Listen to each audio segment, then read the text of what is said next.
Hi. അങ്ങനെ വീണ്ടും ഒരു അമ്മയുടെ ഇൻ്റർവ്യൂമായിട്ട് വന്നിട്ടുണ്ട്. നല്ലൊരു അമ്മ കേട്ടോ, അത്യാവശ്യം കുലീനത്വയും അത്യാവശ്യം നല്ലൊരു കുലീന യുവതിയായിട്ട് എനിക്ക് മനസ്സിലായിട്ടുണ്ടായിരുന്നു. അമ്മയുടെ കുറേ പയ്യാരങ്ങൾ നമുക്കൊന്ന് കേട്ടാലോ? ഇച്ചിരി കേൾക്കുള്ളൂ, ഒത്തിരി ഒന്നും കേൾപ്പിക്കാൻ ഒക്കത്തില്ല, കുറച്ച് കേട്ടാൽ മതി, അപ്പം തന്നെ നമുക്ക് പയ്യാരം മനസ്സിലാവും. അതിൻ്റെ താഴെ വന്ന കമൻസ് സത്യം പറഞ്ഞു കഴിഞ്ഞാൽ പൊതുസമൂഹം മനസ്സിലാക്കാൻ വളരെ മോശമാണ് കേട്ടോ. അവർക്ക് മനസ്സിലാകുന്നില്ല. ഒരാളുടെ വിഷമമാണ് പറയണത്, ആ വിഷമം മനസ്സിലാക്കണം. തെറ്റിദ്ധരിച്ച് ആ സ്ത്രീയെ അവഹേളിക്കുന്നതിന് മുമ്പ് ഒരു നിമിഷം ഒന്ന് ആലോചിക്കണം. നമ്മളുടെ വീട്ടിലൊരു അമ്മയുണ്ടെങ്കിൽ ആ അമ്മ ഇങ്ങനെയല്ലേ സംസാരിക്കുള്ളൂ. ആ അമ്മയുടെ വേദന നിങ്ങൾ മനസ്സിലാക്കണം. അമ്മയുടെ വേദനയിലേക്ക് നമുക്കൊന്ന് പോകാം. അയ്യോ ഇല്ല ഇല്ല ഇല്ല ഇല്ല ഇല്ല ഒരിക്കലും ഇല്ല. എന്റെ വീട്ടിൽ ആരും മദ്യപിക്കില്ല, എന്റെ ചേട്ടൻ മദ്യപിക്കില്ല. ഞാൻ അമ്മയടുത്ത് ചോദിച്ച ചോദ്യം എന്തരി അമ്മച്ചി എന്തൊരു ഉത്തരം പറയണത്? അമ്മയടുത്ത് ചോദിച്ച ചോദ്യം, അമ്മയുടെ മകൾ മദ്യപിക്കാറുണ്ടോ? അങ്ങനെ എന്താണ് അമ്മയ്ക്ക് ആ മദ്യപാനത്തിനെ പറ്റിയുള്ള അഭിപ്രായം? അപ്പോൾ ഇതേ അമ്മ പറയണേ, എൻ്റെ വീട്ടിൽ ആരും മദ്യപിക്കുന്നു. നിങ്ങളുടെ വീട്ടിൽ ആരും മദ്യപിക്കുന്നില്ല എന്നുള്ളതല്ല ചോദ്യം. അങ്ങയുടെ മകൾ മദ്യപിക്കാറുണ്ടോ എന്നാണ്. ആരണി മോളെന്നല്ലേ? സംശയം വേണ്ട. നമ്മുടെ ഒരു സ്ത്രീ ബൈക്കിൽ വരുമ്പോൾ അവരെ ഇടിച്ച് കൊല്ലാൻ നോക്കി എന്ന് മാത്രമല്ല, അവരുടെ ദേഹത്തു കൂടെ കയറ്റി ഇറക്കി അവരെ കൊന്നു കളഞ്ഞ ഒരു സീനുണ്ടല്ലോ. അജ്മലിൻ്റെ കൂട്ടുകാരി, അജ്മൽ എന്നാണ് ചെറുക്കൻ്റെ പേരെന്നാണ് എൻ്റെ ഒരു ഓർമ്മ. അങ്ങനെ അല്ലെങ്കിൽ നിങ്ങളങ്ങ് സഹിച്ചോളി. ശ്രീകുട്ടിയുടെ അമ്മയാണ് ഈ പറയുന്ന വ്യക്തി. ബാക്കി ഞാൻ മദ്യപിക്കില്ല, എൻ്റെ വീട്ടിൽ അങ്ങനെ ഒന്നുമില്ല. ഒരു പാർട്ടി വന്നാൽ പോലും ഇവിടെ മദ്യപാനം എന്തെന്ന് അറിഞ്ഞൂടാ. എൻ്റെ ചേട്ടൻ അതൊന്നും കുടിച്ചൂടാ. അത് അയാളൊരു രോഗിയാണ്, ഹാർട്ട് പേഷ്യൻ്റാണ്, അയാൾക്ക് ഇല്ലാത്ത അസുഖങ്ങളൊന്നുമില്ല. അയാൾ ഒരു വകയും ഒന്നും കിഡ്നി പ്രോബ്ലമാണ്. എനിക്ക് അറിഞ്ഞൂടാ മക്കളെ, നമ്മളൊന്നും കണ്ടിട്ടില്ല. ഈ കുട്ടി കുടിച്ചിട്ടുണ്ടോ എന്നൊന്നും അറിയാം. പറഞ്ഞു കഴിഞ്ഞാൽ ഈ അമ്മയുടെ ഭാഗത്താണ് ശരി. ഈ പോലീസുകാർ കള്ളക്കേസ് ഉണ്ടാക്കിയതാണ്. മകൾ കുടിച്ചിട്ടില്ല, രക്തപരിശോധനയിൽ അത് തെളിഞ്ഞിട്ടുണ്ടെങ്കിൽ അത് തെറ്റാണ്. ആ സ്റ്റേഷൻ പരിധി അത് തെറ്റായ രീതിയിലാണ് ഇത് രജിസ്റ്റർ ചെയ്യുന്നത് ഞാൻ മനസ്സിലാക്കുന്നത്. അല്ലാതെ ഈ അമ്മ പറയുന്നത് അനുസരിച്ചിട്ടാണെങ്കിൽ ആ മകൾ നിഷ്കളങ്കയാണ്, നിഷ്കുവാണ്. എന്തിനാണ് ഒരു അമ്മയെ ഇങ്ങനെ ഒരു മകളെ ഇങ്ങനെ ദ്രോഹിക്കുന്നത്? മോശമല്ലേ? മഹാമോശമാണ്. ദൈവം കുടിപ്പിച്ചതാണോ എന്ന് അറിഞ്ഞൂടാ. അങ്ങനെ ഇതുവരെ ആ കുട്ടി അവിടെ ഒരു സംശയം വന്നിട്ടുണ്ട്. ദൈവം കുടിപ്പിച്ചതാണോ എന്ന് അറിയത്തില്ല. സാധ്യതയുണ്ട്. മിക്കവാറും ദൈവങ്ങളൊക്കെ തന്നെ സ്വർഗത്തിൽ കൊടുക്കുന്നത് മദ്യമാണ്. ദൈവം കൊടുത്തതായിരിക്കും. എനിക്കങ്ങനെയാണ് ഫീൽ ചെയ്യുന്നത്. ഇതിൻ്റെ ഉത്തരവാദിത്തം ദൈവത്തിൻ്റെ തലയിൽ വെക്കുക എന്നുള്ളതാണ്. ദൈവമാണല്ലോ, അത് ഞാൻ പണ്ടും പറയുന്ന ഒരു കാര്യമാണ്. സൈക്കോ ദൈവമാണ്. നമുക്കൊരു ബുദ്ധിമുട്ടുണ്ടാക്കി തരും, എന്നിട്ട് ആ ബുദ്ധിമുട്ട് മാറാൻ വേണ്ടി നമുക്ക് ദൈവത്തിനെ വിളിക്കേണ്ടി വരും. അതൊരു മോശപ്പെട്ട പരിപാടിയല്ലേ? അതെന്തിനാണത്? ഒരു ബുദ്ധിമുട്ട് ഇല്ലാതാക്കി വെച്ചൂടെ? ബുദ്ധിമുട്ടുകൾ തന്നിട്ട് പിന്നെ ബുദ്ധിമുട്ട് ഇല്ലാതാക്കാൻ ദൈവത്തിനെ വിളിക്കുക, പിന്നെ ബുദ്ധിമുട്ട് ഇല്ലാതാക്കി തരുന്ന ദൈവം സൈക്കോ ദൈവം തന്നെയാണ്. ഈ സൈക്കോ ദൈവമാണ് ഈ മകളെ കൊണ്ട് ഈ വൃത്തികേട് ചെയ്യിച്ചെന്ന അമ്മയുടെ സംശയം ഞാൻ അടിയുറച്ച് വിശ്വസിക്കുന്നു. ചത്തസേവയ്ക്കുള്ള അമ്മയാണെന്നാണ് പറയണത്. ചാത്തൻ സേവയുള്ള അമ്മയ്ക്ക് തീർച്ചയായിട്ടും ശത്രുപക്ഷത്ത് നിൽക്കുക ദൈവം തന്നെയായിരിക്കും. അപ്പോൾ ദൈവമാണ് ഇവിടെ കശ്മലം ചെകുത്താൻ. അപ്പോൾ ദൈവത്തിന് പണി കൊടുക്കണം എന്നുള്ളതാണ്. ഒന്നും കുടിച്ചിട്ടില്ല. നമ്മളെ വീട്ടിൽ നമ്മൾ അങ്ങനത്തെ ഫാമിലി അല്ല.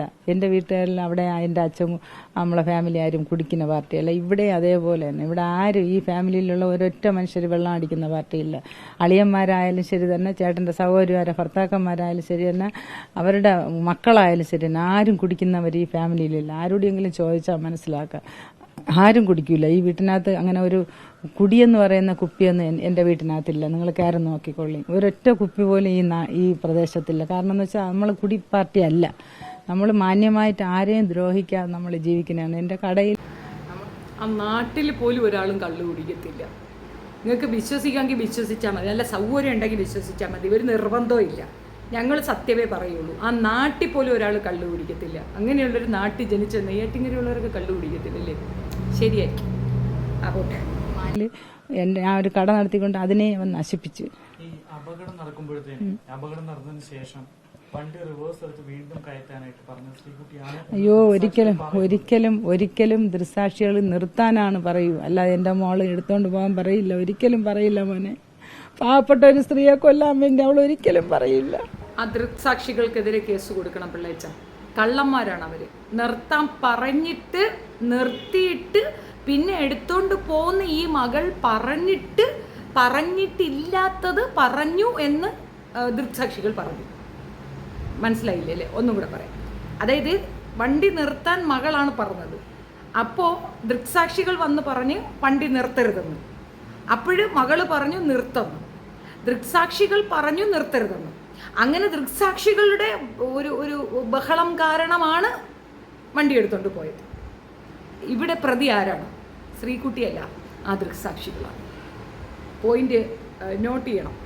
ഇത് നോട്ട് ചെയ്യേണ്ട പോയിന്റാണ്. ഇത് പ്രത്യേകിച്ച് കോടതി സമക്ഷം സമർപ്പിക്കേണ്ട അതിപ്രധാനമുള്ള ഒരു പോയിന്റാണ്. കൃത്യമായി ശ്രദ്ധിച്ചുള്ളത്.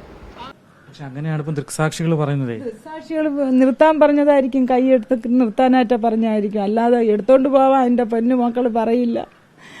എല്ലാവരെയും ഹെൽപ്പ് ചെയ്യുന്ന മോളാണ്. ഒരു രോഗി വന്നാൽ ആ രോഗിയുടെ കൂടെ നിന്ന് അവർക്ക് എല്ലാം ചെയ്തു കൊടുക്കുന്ന കുട്ടിയാണ്. ഒരു അസുഖം വന്നാൽ പോലും കൂടുതലായ ആ കുട്ടി അടുത്ത ഹോസ്പിറ്റലിൽ ആംബുലൻസിൽ കയറിപ്പോയി അവിടെ കൊണ്ട് അഡ്മിറ്റ് ആക്കിയിട്ട് ആ കുട്ടി ആംബുലൻസിൽ നേഴ്സുമായിട്ട് തിരിച്ച് വന്നിട്ടുള്ള എൻ്റെ കൂടി ഫോണിൽ വിളിച്ച് പറയാം, അമ്മ ഒരു ക്രിട്ടിക്കൽ സ്റ്റേജിലുള്ള ഒരു കുട്ടിയെ ഒരാളിനെ കൊണ്ടുവന്നമ്മ, ഞാൻ അടുത്ത ഹോസ്പിറ്റലിൽ ഇവിടെ പറ്റാത്തതുകൊണ്ട് ഞാൻ അടുത്ത ഹോസ്പിറ്റലിൽ കൊണ്ടുപോയിട്ട് ഇപ്പം വന്നതേ ഉള്ളൂ അമ്മ, രാത്രി 1 മണിയായപ്പോഴൊക്കെ തിരിച്ച് വരും എൻ്റെ കൊച്ച്. അപ്പോഴും എൻ്റെ കൂടി വിളിച്ച് പറഞ്ഞിട്ടുണ്ട്, അമ്മ ഞാൻ പറഞ്ഞു മക്കളെ എല്ലാവരോടും സ്നേഹമായിട്ട് പെരുമാറണം, എല്ലാവരെയും വലിയവരെന്നോ ചെറിയവരെന്നോ നോക്കരുത്, എല്ലാവർക്കും നന്മ ചെയ്തു കൊടുക്കണം, നമുക്ക് മറ്റുള്ളവരെ സ്നേഹിക്കുകയും ബഹുമാനിക്കുകയും ചെയ്യണം, അതാണ് നമുക്കുള്ള സ്വത്ത്, വേറെ ഒന്നുമില്ല മക്കളെ. അതുകൊണ്ട് ഞാൻ അവളോട് പറഞ്ഞിട്ടുണ്ട്, ആരെയും ദ്രോഹിക്കാനോ ആരെയും കള്ളം പറയരുത്, എല്ലാം സത്യസന്ധമായിട്ട് ജീവിക്കാനാണ് എൻ്റെ അച്ഛനും അമ്മയൊക്കെ എന്നെ പഠിപ്പിച്ചത്. ഞാനും അവളെ അങ്ങനെ. അമ്മ കരയരുതമ്മ, അമ്മ കരയരുത്, അമ്മ വിഷമിക്കരുത്, സമാധാനമായിരിക്കുമ്പോൾ വഴിയുണ്ടാക്കാം പഠിപ്പിച്ചിട്ടുള്ളത്. ഇവർക്കിപ്പോൾ നേരത്തെ പറഞ്ഞു അജ്മലായിട്ടൊക്കെ എങ്ങനെയാണ് പരിചയം? എത്ര കാലം അജ്മലിനൊക്കെ പരിചയപ്പെട്ടത്? ഇത് കുടിക്കിയതാണെന്ന് സംശയം? കുടിക്കിയതാണ്, പൂർണ്ണമായിട്ട് ഇതെല്ലാം ഉരി മാച്ചില്ല മോനെ. ആരാണ് കുടിക്കിയത്? മകളെ കുടിക്കിയതെന്നാണ് പറയുന്നത്. ഈ അജ്മലും ഈ അഫീഷ് രാജ് എന്ന് പറഞ്ഞാൽ അവനും കൂടി ഇതിൽ ചേർത്ത് ഇവരെല്ലാവരും കൂടി കുടിക്കിയതാണ് മക്കളെ. 3 പേരാണ് മകളെ കുടിക്കുന്നത്. ആരൊക്കെയാണ്? എൻ്റെ ആദ്യ ഭർത്താവ് എന്ന് പറഞ്ഞ ഭുവനേന്ദ്രൻ, അവനാണ് ഈ അഫീഷ് രാജിനെ വിട്ട് ഇതെല്ലാം ചെയ്യിക്കുന്നത്. ഈ അഫീഷ് രാജാണ് ആ പയ്യനെ വിട്ട് ഇത് ചെയ്യിച്ചത്. അവൻ പൈസയ്ക്ക് വേണ്ടി ചെയ്തതല്ല. എന്തിനാണ് എൻ്റെ മോളെ കുരുക്കാൻ വേണ്ടി ആ പാവപ്പെട്ട സ്ത്രീയെ പുറത്തോട് കയറ്റി ഇറക്കിയത്? എൻ്റെ മോളെ ജയിലിലാക്കാൻ വേണ്ടി എന്തിനാണ് അവൻ ചെയ്തത്? പാവമല്ലേ, അത് നമ്മളൊരു ഫാമിലിയിൽ താമസിക്കുന്നല്ലേ. ഒരു അമ്മ മരിക്കുമ്പോൾ ഉണ്ടാകുന്ന ദുഃഖം നമുക്കറിയില്ലേ. എന്തിനാണ് എൻ്റെ പിള്ളേരെ കൊടുക്കാൻ വേണ്ടി? വേറെ ഏതെല്ലാം വഴികളുണ്ടായിരുന്നു. എന്നാൽ എന്തിനാണ് ആ സ്ത്രീയെ കൊന്നത്? എൻ്റെ പിള്ളേരെ കൊണ്ടിട്ടിരിക്കുന്നത് എന്തിനാണ്? എനിക്ക് വിശ്വസിക്കാൻ പോലും പറ്റണില്ല. ഈ അപകടം നടന്ന ശേഷം മകൾ വിളിച്ചു. ആദ്യ ഭർത്താവ് പൂവനചന്ദ്രൻ തള്ളെ അവനെ കളഞ്ഞിട്ടല്ലേ അവൻ്റെ കൂടെ നടക്കുന്നത്. അപ്പം പിന്നെ അതെങ്ങനെ മാച്ചാവും? ഈ പോയിൻ്റൊക്കെ ഇത്തിരി കൂടെയൊക്കെ ഒന്ന് ഓർത്ത് വെച്ച് പറയണമായിരുന്നു. ഇതിനകത്ത് ഫ്ലോപ്പ് ആവാൻ ചാൻസ് ഉണ്ട്, എന്നാലും കുഴപ്പമില്ല, നമുക്ക് എങ്ങനെയെങ്കിലുമൊക്കെ അഡ്ജസ്റ്റ് ചെയ്ത് ചേർക്കാം, കുത്തി കയറ്റാം, കുഴപ്പമില്ല. പൂവനേന്ദ്രനാണ് കുഴപ്പം. പൂവനേന്ദ്രൻ പ്രശ്നമാക്കി. പിന്നെ വേറെ ഏതോ ഒരുത്തനുണ്ടെന്ന് പറയുന്നത്, ഇത് 3ാമത്തതാണ്. 3 പേര്. ശരി. അല്ലേ, ഈ ചെറുക്കൻ ഇസ്ലാം മതവിശ്വാസിയല്ലേ? ലവ് ജിഹാദാണ്. ലവ് ജിഹാദ് തന്നെയാണ്, തർക്കമില്ല. മദ്രസയിൽ പഠിച്ച ഇതാ പ്രശ്നം. കുഴപ്പം, മഹാകുഴപ്പം. ഇങ്ങനെ സംഭവം ഉണ്ടായിരുന്നു. പോലീസ് സ്റ്റേഷനിൽ ചെന്നിട്ട് എൻ്റെ പിള്ളയെ വിളിച്ചിരുന്നു, അമ്മ എപ്പോഴും വരും, അവൻ പനിയായിട്ട് കിടക്കണം, ഓണത്തിന് അമ്മയെ കാണാത്തതുകൊണ്ട് പനി പിടിച്ച് കിടക്കുകയാണ്, എൻ്റെ അമ്മ എപ്പോഴും വരുമെന്ന് പറഞ്ഞാൽ ആ കുട്ടി കരഞ്ഞുകൊണ്ട് കിടക്കുകയാണ്. 3 ദിവസം കൊണ്ട് പനിയായിട്ട് കിടക്കുകയാണ്. അല്ല മമ്മ, അതിനകത്തൊരു പ്രശ്നമുണ്ടല്ലോ. ഈ കുട്ടിയെ നിങ്ങളെ ഏൽപ്പിച്ചിട്ടാണ് പോയിട്ടുള്ളത്. അമ്മ സ്ഥിരമായിട്ട് വീട്ടിൽ വരാറുമില്ല, വല്ലപ്പോഴും ഒക്കെയാണ് വരുന്നത്. അങ്ങനെ വരാത്ത മകളെ ഓർത്ത് മകന് പനി പിടിച്ചു. എന്നിട്ട് മകൻ കിടപ്പിലാണ്. വിക്ടീം കാർഡ് എന്ന് വെച്ചാൽ ഈ കുട്ടീനെ കാണിച്ചുകൊണ്ടുള്ള വിക്ടിമൈസേഷൻ. ഓക്കെ. ആ പോയിന്റ് പിടിയിട്ട് കണ്ടിന്യൂ. എന്ത് പറഞ്ഞിട്ടാണ് കൊല്ലത്തേക്ക് പോയത്? എന്തെങ്കിലും പരിപാടി ഉണ്ടെന്നാണോ പറഞ്ഞത്? എന്തെങ്കിലും പറഞ്ഞിട്ടാണോ പോയത്? കൊച്ചിൻ്റെ ബർത്ത്ഡേക്ക് ഇവിടെ വന്ന് ആഘോഷിച്ച് ഈ നാട്ടുകാരെയൊക്കെ വിളിച്ച് നമ്മൾ എപ്പോഴും ഗ്രാൻഡായിട്ട് എൻ്റെ കുട്ടീൻ്റെ ബർത്ത്ഡേ എടുക്കും. മോൻ്റെ ബർത്ത്ഡേ 8 വയസ്സ് തികഞ്ഞാൽ എല്ലാം അലങ്കരിച്ച് എൻ്റെ കൊച്ചിൻ്റെ ബർത്ത്ഡേ എടുത്തിട്ട് നമ്മൾ പോയി. ഓണത്തിനെ വരുമ്പോൾ എനിക്ക് എപ്പോഴും ലീവ് കിട്ടില്ല. 5 ദിവസത്തെ ലീവ് ഞാൻ തുടരെ എടുത്തിട്ട് വരാം, അല്ലെങ്കിൽ ഒരു ദിവസം ഇവിടെ നിൽക്കാൻ പറ്റും. അതുകൊണ്ട് 5 ദിവസത്തെ ലീവ് എടുത്തിട്ട് ഓണത്തിന് ലീവ് കിട്ടേ ഉള്ളൂ. ആ സമയത്ത് ഞാൻ വരാമെന്ന് പറഞ്ഞ് മകൾ പോയിട്ടുണ്ട്. അപ്പം അതും കൂടെ ആയപ്പോൾ മിസ്മാച്ചായി. കൊണ്ടേ കളഞ്ഞു. ഇതുവരെയുള്ള പോയിന്റ് നാട്ടുകാർ വിശ്വസിച്ചായിരുന്നു. പക്ഷേ ഈ പോയിന്റ് കളതരായി. ഇതിൽ പിടിക്കപ്പെടും എന്നുള്ളതാണ്. ചിരിയൊക്കെ ബോധത്തോടെ സംസാരിക്കണ്ടേ മാമ? വൈ വരാമെന്ന് പറഞ്ഞ് ഈ ഓണത്തിന് 2 ദിവസത്തിന് മുമ്പേ പറഞ്ഞു, അമ്മ ഞാൻ ഓണത്തിന് ഇവിടെ കാണുമെന്ന് പറഞ്ഞു. അത് കഴിഞ്ഞിട്ട് ഇവള് പിന്നെ വന്നില്ല. അങ്ങോട്ട് എന്ത് മക്കൾ, അത് എല്ലാവരും ഓണത്തിൽ ലീവ് എടുത്തുകൊണ്ട് പോയി. എനിക്ക് വരാൻ പറ്റില്ല, ഒരു ദിവസത്തേക്ക് എങ്ങനെ അമ്മ ഞാൻ വരണത്? ഞാൻ ഓണം കഴിഞ്ഞിട്ട് ഞാൻ എൻ്റെ പിള്ളേ കാണാൻ 5 ദിവസത്തെ ലീവ് എടുത്തിട്ട് വരാം, അവന് സ്കൂൾ തുറക്കണതിന് മുൻപേ എന്ന് പറഞ്ഞിട്ടാണ് എൻ്റെ പിള്ളേ ഫോൺ വെച്ചത്. പക്ഷേ ഇങ്ങനെ ഒരു അപകടത്തിൽ അവൻ പെടുത്തുമെന്നൊന്നും എനിക്ക് അറിഞ്ഞൂടായിരുന്നു മക്കളെ. ഇവളെ മനഃപൂർവ്വം പെടുത്തിയതാണ്. ആ സോണി അഫീഷ് രാജിനെ വിളിച്ച് അവനെ ക്വസ്റ്റ്യൻ ചെയ്യുമ്പോൾ ഇതിൻ്റെ എല്ലാത്തിൻ്റെയും ചുരുളുകൾ അഴിയും. ഈ കുട്ടി എന്തുമാത്രം യൗവൻ എന്തെന്നാ കുട്ടി സന്തോഷിച്ച് അറിഞ്ഞിട്ടില്ല മക്കളെ. ഇതിൻ്റെ ബാക്കിൽ നടന്ന് ഈ പൂനേന്ദ്രനും കൂടി ഈ കുട്ടിയെ നശിപ്പിച്ച് ആര് കണ്ടാലും ഈ നാട്ടുകാർക്കും അറിയാം മക്കളെ. അവൾ ഈ ഭുവനചന്ദ്രൻ കൊണ്ടുപോയി അവളെ നശിപ്പിച്ചു. അവളുടെ യൗവനം അവൾക്ക് ആസ്വദിക്കാൻ പറ്റാത്തൊരവസ്ഥയുണ്ടായിരുന്നു. അതുകൊണ്ടാണ് അമ്മ കുഞ്ഞിനെ ഇങ്ങ് കയ്യിലെടുത്തിട്ട് മകളോട് പറഞ്ഞത് യൗവനം ആസ്വദിച്ച് തീർക്കുക എന്നുള്ളത്. അങ്ങനെ ഇറക്കി വിട്ട് ധോണിയും അജ്മലിൻ്റെ അടുത്തേക്ക് കുഞ്ഞിനെ പറഞ്ഞു വിടുകയാണ് ചെയ്തിട്ടുള്ളത്. അപ്പം അതിൻ്റെ ഒരു ഇൻറ്റൻഷൻ നിങ്ങൾ തെറ്റിദ്ധരിക്കരുത്. ഒരമ്മയുടെ വേദനയാണത്. നമ്മളുടെ കുഞ്ഞുങ്ങളുടെ യൗവനം ആസ്വദിക്കാൻ വേണ്ടി ഉപയോഗിക്കണമെന്ന് നമുക്ക് പഠിപ്പിച്ചു തരുന്ന നല്ലൊരു അമ്മയാണ് അവർ. ആ അമ്മയുടെ വ്യക്തിത്വം നിങ്ങൾ മനസ്സിലാക്കണം കൃത്യമായി. ഉപദ്രവമില്ലാത്ത കുട്ടിയാണ്. നിങ്ങൾ എന്തെങ്കിലും പരാതി അങ്ങനെ എന്തെങ്കിലും നിയമ നടപടി സ്വീകരിക്കുന്നുണ്ട്? മകളെ കുടിക്കുകയാണ് അങ്ങനെ എന്തെങ്കിലും പരാതി നൽകാനുള്ള ഉദ്ദേശം? വക്കീലുമായിട്ട് എൻ്റെ ചേട്ടൻ അത് നടത്തുന്നുണ്ട്. ഇവിടെ ഇല്ല, ഇപ്പോൾ അതിനുവേണ്ടി അവർ പുറത്തോട്ട് പോയിരിക്കുകയാണ്. ഇവിടെ ഇല്ല മക്കളെ. ഞാൻ ഇന്ന് ഈ കുട്ടി ഓണം മുതൽ ഇതുവരെ ഇവിടെ ഓണം സദ്യ ഒന്നും ഉണ്ടാക്കില്ല മക്കളെ. എൻ്റെ പിള്ള ഇല്ലാത്തതുകൊണ്ട് ഒന്നും ഉണ്ടാക്കില്ല നമ്മൾ. ഇന്ന് ഓണം ഒന്നും ആഘോഷിച്ചില്ല. ഈ കൊച്ചിന് പനിയായിരുന്നു, അതുകൊണ്ട് ഒന്നും ഉണ്ടാക്കില്ല നമ്മൾ. ഓണത്തിന് എൻ്റെ പിള്ള വന്നിട്ട് ഓണം ആഘോഷിക്കാന്ന് പറഞ്ഞാൽ ഒന്നും ഉണ്ടാക്കില്ല. ഇന്നൊന്നും ഉണ്ടാക്കില്ല. ഇന്ന് 3 ദിവസം കൊണ്ട് ആ കൊച്ചിന് പനിയായതുകൊണ്ട് അതിന് കഞ്ഞിയാണ് ഉണ്ടാക്കി കൊടുക്കണേ. ഞാൻ ഇന്ന് 3 ദിവസം കൊണ്ട് ആഹാരം കഴിക്കാതെ വെറും വെള്ളം മാത്രം കുടിച്ചോണ്ട്. പോലീസ് അവരെന്തെങ്കിലും ചോദിക്കുകയോ ചെയ്തായിരുന്നു? അവരൊന്നും എന്നോട് ഒന്നും ചോദിച്ചു. ഇവിടെ ആരും വന്നില്ല. കഷ്ടം. 3 ദിവസമായി ആഹാരം കഴിക്കാത്ത ഒരു അമ്മയുടെ കോലം കണ്ടോ? ഈ പട്ട് സാരി, അത് ചുമ്മാ സാരിയൊക്കെ എടുത്തു കൊടുത്ത് എന്തായാലും യൂട്യൂബിലൊക്കെ വരുന്നതായിരിക്കും അല്ലേ, അതുകൊണ്ടായിരിക്കും. ന്യൂസ് ചാനൽ കൊണ്ടുവരുമ്പോൾ അതുകൊണ്ടായിരിക്കും. നമ്മളത് തെറ്റിദ്ധരിക്കരുത്. അവരെ മുഖം കണ്ടാൽ നല്ല ക്ഷീണമുണ്ട്. 3 ദിവസത്തെ ഭക്ഷണം കഴിക്കാൻ വയ്യാത്ത ഒരു ടെൻഷനുണ്ട്. കാര്യം നമുക്കൊക്കെ ആണെങ്കിൽ ഒരു ദിവസം ഭക്ഷണം കഴിച്ചില്ല നമ്മൾ ചത്ത് കുഴഞ്ഞു കയറിയിരിക്കും. ഇത് ആരോഗ്യമുണ്ട്. കഴിഞ്ഞ കുറേ ദിവസങ്ങളിൽ ഓണം ഉണ്ണലായിരുന്നല്ലോ, അതുകൊണ്ടായിരിക്കാം. തെറ്റിദ്ധരിക്കരുത്. ആ അമ്മ പറഞ്ഞത് പോയിന്റാണ്. അവർ 3 ദിവസമായിട്ട് ഒന്നും കഴിച്ചിട്ടില്ല. മനസ്സിലാക്കണം. തെറ്റിദ്ധാരണയാണ് നമ്മളെ ഓരോ കുഴികളിൽ കൊണ്ടുപോയി ചാടിക്കുന്നത്. മനസ്സിലാക്കുക. ഇവിടുത്തെ വക്കീലുമായിട്ട് അവർ പരാതികൾ കൊടുത്തു കാണുമല്ലോ. ചുമ്മാ അച്ഛായിരിക്കും, ഒരു മോളിലുള്ള അച്ഛൻ അങ്ങനെ ഇരിക്കും. കൊടുത്താണ് എൻ്റെ പരാതിയുടെ പറയാം. മരണപ്പെട്ട കുഞ്ഞുമോളെ വീട്ടിൽ ആരും വിളിക്കും? അതിന് ആരും വിളിച്ചില്ല. എനിക്ക് അവരോട് സാധാരണ പാവപ്പെട്ട സ്ത്രീയല്ലേ. അവരുടെ വീട്ടുകാരോട് എന്തെങ്കിലും പറയാനുണ്ടോ? കാരണം മകളെ കുടിക്കാന്ന് പറയുന്നു, മാത്രമല്ല മകൾ പറഞ്ഞിട്ടാണ് വണ്ടി റിവേഴ്സ് കയറ്റി എന്നൊക്കെ പറയുന്നത്. അപ്പം ആ കുടുംബക്കാരോട് എന്തെങ്കിലും പറയാനുണ്ടോ? തീർച്ചയായിട്ടും എൻ്റെ പിള്ള നിരപരാധിയാണ്. ഒരിക്കലും നിങ്ങൾ സംശയിക്കരുത്. എൻ്റെ പിള്ള അങ്ങനെ ഒരിക്കലും പറയില്ല. അവൾ ഡോക്ടറാണ്. ഒരിക്കലും ആ കുടുംബത്തിൻ്റെ പോലും നമുക്ക് ദുഃഖവും. ഞാൻ ഇന്ന് ഒരു ആഹാരം പോലും കഴിക്കാതെ കരഞ്ഞിരിക്കുകയാണ്. ദയവേത് ആ കുടുംബക്കാരെ എൻ്റെ പിള്ളയെ കുറ്റപ്പെടുത്തരുത് ഞാൻ താണപേക്ഷിക്കുകയാണ്. അച്ഛൻ ചുമ്മാതിരിക്കുമോ? മോളതിനകത്തായാലും വിട്ടു അച്ഛൻ ആരാ മോയ്? ശരിയാണോ? ആക്ച്വലി ഇതിനകത്തുള്ളൊരു നിയമവശം നമുക്ക് കൂടുതലൊന്നും കേൾക്കണ്ട, മതി. അച്ഛൻ ഇതിനകത്തുള്ളൊരു നിയമവശം ഞാൻ പറയാം. ഈ പറയുന്ന മകളെ തല്ലിയവുമാർക്ക് കേസ് വരും. കാരണം അവൾ ക്രൈമിലില്ല. ഇനിയിപ്പോൾ അവൾക്കെതിരെ ചാർജ് എടുത്താലും നിസ്സാരമായി ഈ അച്ഛനിക്ക് മകളെ ഊരിക്കൊണ്ടുവരാൻ പറ്റും. തൽക്കാലം പൊതുജനങ്ങൾക്കൊരു സമാധാനം ഉണ്ടാക്കാൻ വേണ്ടി പൊതുജനത്തിന് വേണ്ടിയിട്ട് ഒരു കേസ്, അതിൻ്റെ കൂടെ ഒരു അറസ്റ്റ് ഒക്കെയാണ്. കാരണം അത്രയും മൃഗീയമായിരുന്നു ആ കൊലപാതകം. അപ്പോൾ അതിനകത്തുണ്ടായിരുന്ന വ്യക്തിയെ പുറത്ത് വിട്ട് കഴിഞ്ഞാൽ ഇപ്പോൾ ഉള്ള പോലീസുകാർക്ക് നേരിടേണ്ടി വരുന്ന ഒരു ഇതുണ്ടല്ലോ, അത് ഒഴിവാക്കാൻ വേണ്ടി മാത്രം തൽക്കാലം ജനങ്ങളെ ഒന്ന് സമാധാനിപ്പിക്കാൻ എടുത്ത ഒരു കേസ് എന്നതിനപ്പുറം ആ പെൺകുട്ടിക്കെതിരെയുള്ള ഒരു കേസും നിൽക്കത്തില്ല. നരഹത്യ ഉണ്ടെന്ന് വെച്ചാൽ പിന്നെ എന്താ പറയണേ, ഒരാളെ പ്രൊവോക്ക് ചെയ്യുക അല്ലെങ്കിൽ അയാളെ കൊണ്ട് ഇതൊന്നും വസ്തുതയല്ല. അവരുമായിട്ട് പൂർവ്വവൈരാഗ്യമോ ഒന്നുമില്ല. പിന്നെ ഇവർ നിർത്തിയതിന് ശേഷം ഒരു വീട്ടിലേക്ക് ഓടി കയറുന്നതിന് തൊട്ട് മുമ്പ് ഈ അജ്മലിനെ ഭീകരമായി അവിടെയുള്ള നാട്ടുകാർ ആക്രമിക്കുന്നുണ്ട്. ഈ ഒരൊറ്റ സംഗതി മതി അജ്മൽ പറഞ്ഞ കാര്യം തെളിയിക്കാൻ. അതാണ് നമ്മൾ ചില നേരം നാട്ടുകാർ ചെയ്യുന്ന ചില കുറ്റങ്ങൾ മനസ്സിലാക്കേണ്ടത്. നമ്മളൊരു ആക്സിഡൻറ്റ് സംഭവിക്കുമ്പോൾ അടിക്കാൻ കയറരുത്. ആ സമയത്ത് നമ്മൾ പിടിച്ചു നിർത്തുക എന്നതിനപ്പുറം നമുക്ക് അങ്ങനെ ഒരു അധികാരമുണ്ട്. നമുക്ക് പോലീസായിട്ട് ഒരു കൊലപാതകം നടക്കുന്നത് നമ്മുടെ കണ്ണിൽ കണ്ടു, അവനെ പിടിച്ച് കെട്ടിയിടാം. അടിക്കരുത്. അടിച്ചു കഴിഞ്ഞാൽ അവൻ രക്ഷപ്പെട്ടതിനൊരു കാരണമായിട്ട് അവനിത് കാണിക്കാൻ പറ്റും. സിമ്പിളായിട്ട് ഊരും. മനസ്സിലായോ? അവൻ വണ്ടി എടുക്കാനുള്ള റീസൺ ആക്രോശിച്ചു വന്ന ആൾക്കാർ എന്നെയും എൻ്റെ കൂടെയുള്ള പെണ്ണിനെയും ഉപദ്രവിക്കുമെന്നുള്ളത് കൊണ്ട് ഞാൻ നിർത്താതെ ഓടിപ്പോയി. ഇതായിരിക്കും അവൻ്റെ വാദം വരിക. ഈ വാദം കോടതി അക്സെപ്റ്റ് ചെയ്യും. കാരണം അതിനകത്ത് കറക്റ്റായിട്ടുള്ള സാധനങ്ങളാണ് ഈ ചാനലുകാരുണ്ടാക്കി കൊണ്ടു കൊടുത്തിട്ടുള്ളത്. ഇവർ മറ്റൊരിടത്ത് വണ്ടി കൊണ്ടുവന്ന് നിർത്തുന്നു. ആ വണ്ടി കൊണ്ടുവന്ന് നിർത്തിയിട്ട് ഇറങ്ങുമ്പോൾ അയാളെ ക്രൂരമായി മർദ്ദിക്കുന്നുണ്ട്, എന്തൊക്കെ വലിച്ചൂരിയൊക്കെ അടിക്കുന്നുണ്ട്, പെൺകുട്ടീനെ ഉപദ്രവിച്ചിട്ടുണ്ട്. ഇത് രണ്ടും കൃത്യം ഇവരെ രക്ഷപ്പെടാനുള്ള പഴുതുകളാണ്. ഇവർക്ക് രക്ഷപ്പെടാനുള്ള ഏറ്റവും നല്ല പഴുതുകളാണ്. പിന്നെ ആ മകൾ, ആ ശ്രീകുട്ടിയുടെ കാര്യം, ശ്രീകുട്ടി ഇതിനകത്ത് കുറ്റം ചെയ്തിട്ടില്ല. ശ്രീകുട്ടി വണ്ടിക്കകത്തുണ്ടായിരുന്നു എന്നതൊരു കുറ്റമല്ല. അവർ വണ്ടിക്കകത്തുണ്ടായിരുന്നു, സ്വാഭാവികം. അവർ ഒരു സുഹൃത്തിൻ്റെ ഒപ്പം പുറത്തു പോകുന്നത് തെറ്റൊന്നുമില്ല. നമ്മുടെ രാജ്യത്ത് ഒരു സുഹൃത്ത് ഇനി മറ്റൊരു മതവിശ്വാസിയാണെങ്കിൽ ഇപ്പോൾ അയാൾക്കൊപ്പം സൗഹൃദത്തിൽ പുറത്തു പോകുന്നതിൽ എന്താ കുറ്റം ഇരിക്കുന്നത്? മദ്യപാനം. നമ്മുടെ നാട്ടിൽ ഏറ്റവും കൂടുതൽ റവന്യൂ കൊണ്ടുവരുന്നത് ഈ സാധനം വിൽക്കുമ്പോഴാണ്. ഇത് വിൽക്കാമെങ്കിൽ, ഇത് കടയിൽ നിന്ന് വാങ്ങാമെങ്കിൽ, ഇത് വിൽക്കുന്നതിന് ഇത് കൊടുക്കാമെങ്കിൽ അത് വാങ്ങിച്ച് കുടിക്കുന്നതിൽ എന്താ കുഴപ്പമിരിക്കുന്നത്? അതും അവർക്ക് ചെയ്യാം. ഇതൊക്കെ അവരുടെ വാദഗതികളായിരിക്കും. അങ്ങനെയാണെങ്കിൽ ഈ പറയുന്ന കേസ് ഒന്നും അല്ലാതായിപ്പോകും. നരഹത്യയാണ് എടുത്തിരിക്കുന്നത്. അതുകൊണ്ട് അയാൾക്ക് എന്തെങ്കിലും പണിഷ്മെൻറ്റ് കിട്ടിയാലായി എന്നതിനപ്പുറം ഈ കേസ് ഒന്നും അല്ലാതായി പോകാനാണ് സാധ്യത. ഒന്നാമത്തെ കാര്യം. 2, അയാൾ നന്നായി തന്നെ മദ്യപിച്ചിരുന്നു, മദ്യലഹരിയിലായിരുന്നു വണ്ടി വന്നിട്ടുള്ളത്, റോങ് സൈഡാണ് എന്ന് പറയുന്നുണ്ട്.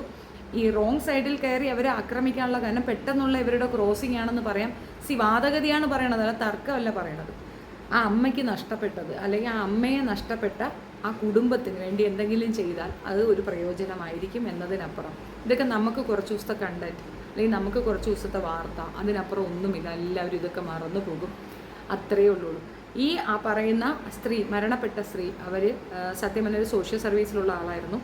അവർ പായസമൊക്കെ ഉണ്ടാക്കി കൊടുക്കാൻ വേണ്ടിയിട്ട് പായസം ഉണ്ടാക്കി വിൽക്കുന്ന എന്തോ തൊഴിലായിരുന്നു. അത് മാത്രമല്ല, അവർ ഒരുപാട് പേർക്ക് നല്ല കാര്യങ്ങൾ ചെയ്തൊരു വ്യക്തിയാണ്. അവരെ പറ്റി നല്ല അഭിപ്രായം മാത്രമേ ഉള്ളൂ ആ നാട്ടിൽ. അത് നമുക്കൊരു നഷ്ടം തന്നെയാണ് അവർക്ക് അങ്ങനെ ഒരു വിധി വന്നത്. ആ സമയത്ത് അങ്ങനെ വരാനും അങ്ങനെ കയറാനും ഒക്കെ തോന്നിയതിൻ്റെ ഒരു ഇതാണ് അവർക്ക് ഇങ്ങനെ ഒരു വിധി വന്നത്. മരണപ്പെട്ടിട്ടില്ലായിരുന്നു, ഇടി കൊണ്ടപ്പോൾ തന്നെ അവർ അനങ്ങുന്നുണ്ടായിരുന്നു. വീണ്ടും അവരെ കയറ്റി ഇറക്കി ഒരു 3 പ്രാവശ്യം നല്ല പോലെ കയറ്റി ഇറക്കിയതിൻ്റെ ആഫ്റ്റർ എഫക്റ്റാണ് അവർ മരണപ്പെട്ടു പോയത്. അപ്പോൾ അത് തീർച്ചയായിട്ടും വലിയൊരു ക്രൈം തന്നെയാണ്. മദ്യപിച്ച് വാഹനം ഓടിക്കുന്നവർക്ക് വേണ്ടിയിട്ട് നല്ല രീതിയിലുള്ള ഒരു പണിഷ്മെൻറ്റ് അത് ഏർപ്പാടാക്കണം. അതാണ് ഇതിൻ്റെ ആഫ്റ്റർ എഫക്റ്റായിട്ട്. ഏതെങ്കിലും നിയമ സാധുത, അതായത് നിയമ വഴികൾ ചിന്തിക്കണം. ഇവൻ്റെ ലൈസൻസ് പൂർണ്ണമായും കട്ടാക്കുക. ലൈഫിൽ ഇവൻ ഇനി ലൈസൻസ് കൊടുക്കരുത്. വണ്ടി ഉപയോഗിക്കാനുള്ള അർഹതയെ അവനില്ല. കാരണം അവൻ നശിപ്പിച്ചത് അതിനകത്ത് സോൾവ് ചെയ്യാൻ പറ്റുന്ന ഒരു സിറ്റുവേഷൻ ഉണ്ടായിട്ട് പോലും അതിനെ നെഗ്ലക്റ്റ് ചെയ്തുകൊണ്ട് ഭീകരമായ രീതിയിലാണ് അതിനെ കൊന്നിട്ടുള്ളത്. പക്ഷെ അതിൻ്റെ ഒരു കാരണക്കാർ ആ നാട്ടുകാരും കൂടെയാണ്. വന്നവർ കുറച്ച് സംയമനത്തോടെ നിർത്ത് എന്ന് പറഞ്ഞിരുന്നെങ്കിൽ, ആ ഒരു രീതിയിൽ അവർ അപ്രോച്ച് ചെയ്തിരുന്നെങ്കിൽ ഒരു പക്ഷേ ഇയാൾ ഇങ്ങനെ ഒരു തീരുമാനം എടുക്കത്തില്ല. പിന്നെ സ്ത്രീക്കുട്ടി തീർത്തും മനുഷ്യത്വരഹിതമായ ഒരു സ്ത്രീയാണ് അവരെന്ന് ഞാൻ പറയും. നിർത്ത്, എടുക്കരുതടാ എന്ന് തന്നെ പറയണമായിരുന്നു. കാരണം അവർ ഡോക്ടറും കൂടെയാണ്. മദ്യപിക്കുന്നതോ ഒരു കൂട്ടുകൂടുന്നതോ ഒന്നും ക്രൈമല്ല. പക്ഷെ ഒരു ഡോക്ടറായ ഒരു വ്യക്തി ഇറങ്ങി ഫസ്റ്റ് എയ്ഡ് കൊടുക്കുന്നതിന് പകരം അവരോട് പറഞ്ഞാൽ മതി, നാട്ടുകാരോട്, ഞാൻ ഡോക്ടറാണ്, ശല്യം ചെയ്യില്ല, ഞാൻ എടുക്കട്ടെ എന്ന് പറഞ്ഞാൽ കേൾക്കും. 1-2 തല്ലി കിട്ടിയാലും ആ ജീവൻ രക്ഷിക്കാൻ പ്രിയോറിറ്റി ആ കുട്ടി കാണിക്കണമായിരുന്നു. ഇതൊന്നും ചെയ്യാതെ തോന്നിവാസം കാണിച്ച് എടുത്തുകൊണ്ട് ഓടിയിട്ട് ആ മകളെ ബൂസ്റ്റപ്പ് ചെയ്യണം. അതിപ്പോൾ അമ്മമാരങ്ങനെയാണ്, മക്കൾ തെറ്റ് ചെയ്ത് അത് ഒളിച്ചു വയ്ക്കാനേ ശ്രമിക്കുകയുള്ളൂ. പക്ഷേ ഈ ഒരു വിഷയത്തിൽ ആ മകളെ സേവ് ചെയ്തെടുക്കാൻ അവർക്ക് ഒരു പാടുമില്ല. അവർ അത്രയും കഷ്ടപ്പെടേണ്ട കാര്യമൊന്നുമില്ല. മകൾ സേവ് ആകും. കാരണം മകളുടെ ആ ക്രൈം ജനങ്ങൾക്ക് ബോധ്യപ്പെടുമെന്നതിനപ്പുറം നിയമത്തിൻ്റെ വഴിയിൽ പോവുകയാണെങ്കിൽ അവൾ ഒന്നുമല്ല, അവളെ വെറുതെ വിടുമെന്നുള്ളതിൽ തർക്കിക്കേ വേണ്ട. കാരണം ഒന്നാമത്തെ കാര്യം, അവിടെ കൂടിയിരുന്നവരവരെ ഉപദ്രവിക്കുന്നതിനുള്ള തെളിവുകളുണ്ട്. 2, അവരൊരു സ്ത്രീയാണ്. 3, അവർ ഓടിച്ചിട്ടില്ല, വാഹനം പുറകിലാണ് ഇരുന്നിട്ടുള്ളത്. ഇനി ഫ്രണ്ടി ഇരുന്നു, അവർ തമ്മിൽ വേറെന്തോ കോണ്ടാക്റ്റ് ഉണ്ടായിരുന്നു, ഇങ്ങനെയൊക്കെ കുറേ പറയുന്നുണ്ട്. എന്തിനാണ് അങ്ങനെയൊക്കെ പറഞ്ഞുകൊണ്ട് വരുന്നതെന്ന് എനിക്കറിയത്തില്ല. അത്രത്തോളമൊക്കെ അതിനെ ആക്രമിക്കേണ്ട കാര്യമില്ല എന്നുള്ളത് എൻ്റെ ഒരു ഭാഗമാണ്. കാരണം ആ പെൺകുട്ടിക്ക് പ്രണയിക്കാനും അല്ലെങ്കിൽ സെക്ഷുവൽ കോണ്ടാക്റ്റിൽ ഏർപ്പെടാനും ഇതുപോലുള്ള ഇത് ജീവിക്കാനും ഒക്കെ ഉള്ള സ്വാതന്ത്ര്യം നമ്മുടെ രാജ്യത്തുണ്ട് തന്നെയാണ്. പിന്നെ കൊല്ലം സദാചാരവാദികളുടെ ഒരു ഏരിയ ആണ് എന്നുള്ളത് വസ്തുതയാണ്. അപ്പോൾ പിന്നെ അവിടെ പോയി സർക്കസ് കാണിക്കാൻ ബോധമുള്ളവർ ചെയ്യത്തില്ല. അതിനൊക്കെ ഇഷ്ടംപോലെ ഫെസിലിറ്റീസ് വേറെ എവിടെയെല്ലാം ഉണ്ട്. അതൊക്കെ ചെയ്താൽ പോലെ. അപ്പോൾ ഈ വെറുതെ വക്രീകരിച്ചൊന്നും പറയണ്ട. ഈ ക്രൈമിൽ ഇൻവോൾവ്ഡ് ആയിരിക്കുന്ന മെയിൻ ആള് ശ്രീകുട്ടി തന്നെയാണ്. ശ്രീകുട്ടിക്ക് സർവൈവ് ചെയ്യാമായിരുന്നു, ആ പെൺകുട്ടിയെ സംരക്ഷിക്കാമായിരുന്നു, അവനെയും ഈ ഒരു ക്രൈമിൽ നിന്ന് പിന്തിരിപ്പിക്കാമായിരുന്നു. ഇതൊക്കെ ചെയ്യാതെ തൻ്റെ സെൽഫിഷ് ആയിട്ടുള്ളൊരു തീരുമാനത്തിൽ എടുത്തു ചാടി കാണിച്ച അബദ്ധത്തിൽ ഇപ്പോൾ നാരായണക്കല്ലായി എന്ന് മാത്രമല്ല, ആ കുടുംബവും നാണം കിട്ട് ആകെ മൊത്തത്തിൽ കളരിയായി എന്നുള്ളതാണ്. കുതിരക്കാരൻ്റെ പേരാണ് ഭുവനചന്ദ്രൻ എന്നാണ് ഇപ്പോൾ അമ്മ തന്നെ വെളിവാക്കിയിരിക്കുന്നത്.